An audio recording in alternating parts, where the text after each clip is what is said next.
নারিকেল গাছ বা সুপারি গাছের খোল দিয়ে এইভাবে কারা কারা গাড়িতে উঠেছেন আপনারা একটু কমেন্টে জানাই যান, কারণ এখনকার জেনারেশনের মানুষরা তো এগুলা চিনবেই না। আমি অনেক ছোটোবেলায় এগুলা দিয়ে খেলছি, তো আমার কাছে এই ধরনের জিনিস অনেক পছন্দ, তাই আমার মনে আছে। আমি যখন ছোট ছিলাম তখন নানু বাসায় আসলে মাহাথির মামা, নুসরাত আন্টি, লুপা আন্টির সাথে এরকম খেলতাম।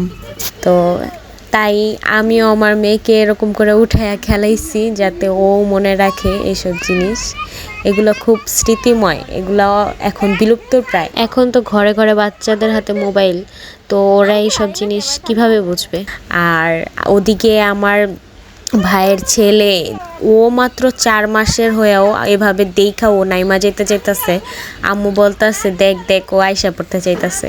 তো খোল আরও চিকন দেখা আমি আর কি ওরে উঠানোর সাহস পাই নাই, কারণ আমার মেয়ে তো ওরে ধরে উঠাইতে পারবে না। তো ছোট্ট একটা স্মৃতি আমার মেয়ের জন্য, আর ও এটাতে উঠে অনেক আনন্দ পাইছে।